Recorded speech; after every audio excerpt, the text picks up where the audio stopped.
বাবা হঠাৎ মাকে গোলাপ দিল কেন? আর এতগুলো কেক দিয়ে আমি কি করছিলাম? জীবনে প্রথমবার বানালাম দাদা বৌদির বিরিয়ানি, কেমন টেস্ট হলো? আর মা হঠাৎ ইমোশনাল হয়ে বাবাকে জড়িয়েই বা কেন ধরলো? তো চলো ভিডিওটা একদম প্রথম থেকে শুরু করা যাক। আগের দিন রাত্রেবেলাতেই দাদাকে বলে রেখেছিলাম বিরিয়ানির সমস্ত সরঞ্জাম কিনে রাখতে, তাই সকাল সকাল সবার প্রথমে বিরিয়ানি মশলাটা তৈরি করে ফেললাম, তারপর চিনি গুঁড়ো করে ফেললাম। সবার প্রথমে চুলটা ভালো করে বেঁধে নিলাম, কারণ রান্নাঘরে চুল না বেঁধে গেলে আমার মা আমাকে চড়িয়ে লাল করে ফেলবে। তারপর মাকে একটু ভেঙাচ্ছিলাম, মাকে যখনই ক্যামেরার সামনে হাসতে বলি মা একেবারে থতমত খেয়ে যায়, তাই একটু হাসাহাসি করছিলাম। তো চলো সবার প্রথমে রান্না শুরু করে ফেলি। রান্না করতে করতে হঠাৎ একটা জিনিস মনে পড়লো, মাকে বললাম কি মা তুমি আগে বলো তো কিসের মধ্যে তেল রাখতে? মা বলছে কিসের মধ্যে রাখতাম? আমি বলছি আগে তো তুমি মদের বোতলে তেল রাখতে। হ্যাঁ সত্যি, আগে আমার মা না কাচের বোতল তো অত কিনতে পাওয়া যায় না, আর ভেঙেও যেত, ওই জন্য মদের বোতলে তেল রেখে দিত। তো যাই হোক, এদিকে রান্না করতে করতে আরেকটা জিনিস তোমাদেরকে দেখাই, আমরা সার্ফের কৌটোর মধ্যে রাখি লবণ। আমরা বলতে আমার মাই রাখে, মানে কোনো জিনিস ফেলবে না, সব জিনিস কাজে লাগিয়ে ফেলবে।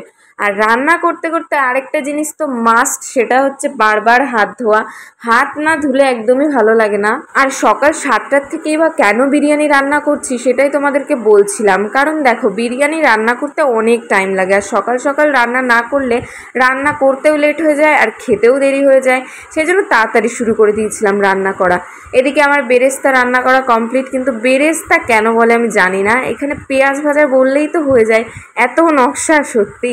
এদিকে আলু ভাজা তো কমপ্লিট, আর বাবার সাথে একটু মশকরা করছিলাম। আজকে বিয়ে করতে গেছিলে বাবা মারে? মারে বিয়ে করতে গেছিলে আজকে? কোথায় গেছিলে? গাড়ি করে? কোথায়? বসিরহাট। তো এরকম করে বলছো কেন? জানা মনে হচ্ছে তুমি কোনো খুন ঠুন করে ফেলেছ, একেবারে শান্ত ভাবে বলছো। হ্যাঁ ঠিক আছে, টাটা করে দাও। আরে ভাত রাখ দিয়ে না, ফ্যামিলি পাগল যেটা বলি। আর টাটা দিচ্ছে, ভাত খাওয়া হাত দিয়ে টাটা দিচ্ছে, আরেকটা হাত যে আছে পাশে সেটা জানে না।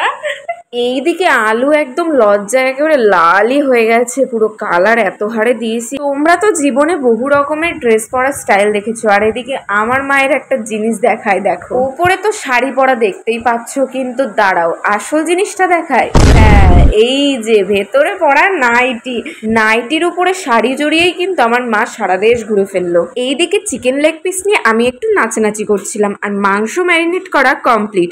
আজকে ভাবছিলাম দাদা বৌদির বিরিয়ানি স্টাইলে রান্না করব, কারণ সব দিনই তো একই রকম হয়, তাই সবার প্রথমে বিরিয়ানির রাইসটা বসিয়ে দিলাম। এদিকে আমার তো ঘুম পেয়েই যাচ্ছে, এত সময় লাগছিল বাপরে বাপ। এইদিকে মাংস কষাতে বসিয়ে দিয়েছিলাম, প্রথমবার বিরিয়ানি রান্না করব, তাই একটু ভয়ও লাগছিল যে আদৌ বিরিয়ানি হবে তো নাকি অন্য কিছু হয়ে যাবে। আর সময় কাটছিল না বলে একটু নাচানাচি করে নিচ্ছিলাম। কি গানে নাচানাচি করছিলাম তোমরা বলো তো দেখি? জানি বলতেও পারবে না। আর মা আমাকে দেখে হাসাহাসি করছিল যে রান্না করতে বসে ক্লান্ত হয়ে নিচে গিয়ে কি অবস্থা।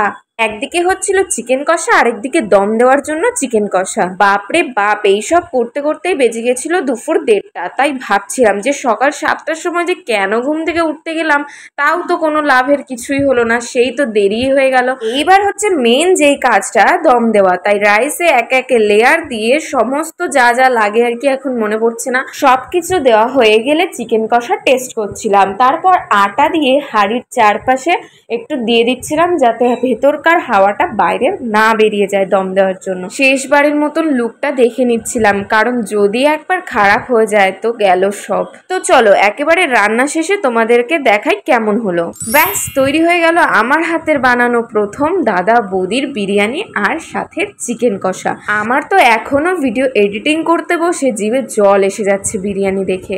হ্যাঁ বিরিয়ানিটা বেশ ভালোই হয়েছিল, কিন্তু একটু বেশি সেদ্ধ হয়ে গেছিল। তারপর সন্ধ্যাবেলা ভাবলাম একটা সেলিব্রেশন করা যাক কেক এনে। তো সন্ধ্যাবেলায় চলে এসেছিলাম আমাদের বাড়িরই কাছের একটা কেকের ফ্যাক্টরিতে। অ্যানিভার্সারিতে কিন্তু রেড কালার আর হার্ট শেপেরই কেক বেশি মানানসই লাগে, তাই সেই রকম ধরনের একটা কেক নিয়ে আঙ্কেলকে বললাম একটু বাবা মা বলে লিখে দিতে কেকের ওপর। তারপর দেখো কি সুন্দর করে উনি লিখে দিলেন। বাজার থেকে আসার সময় নিয়ে এসেছিলাম একটা গোলাপের থোকা, বাবাকে দেবো বলে মাকে প্রপোজ করার জন্য। এইদিকে কেকের উপরে থাকা তারাবাজি ধরাতে গিয়ে আমার তো হয়ে গেল অবস্থা খারাপ। 1000বার চেষ্টা করার পর যেই ধরে উঠলো, আমি তো ভয়তে দৌড়ে পালিয়েছিলাম। আর বাড়ির ছোট সদস্যরাই তো সবসময় আগে জায়গা।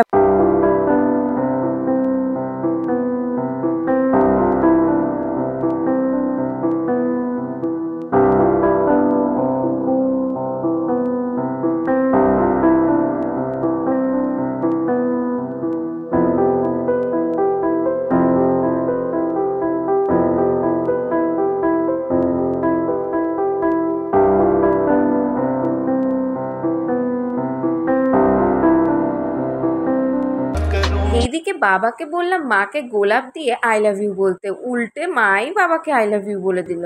বলে I love you, I love you too বলো তুমি।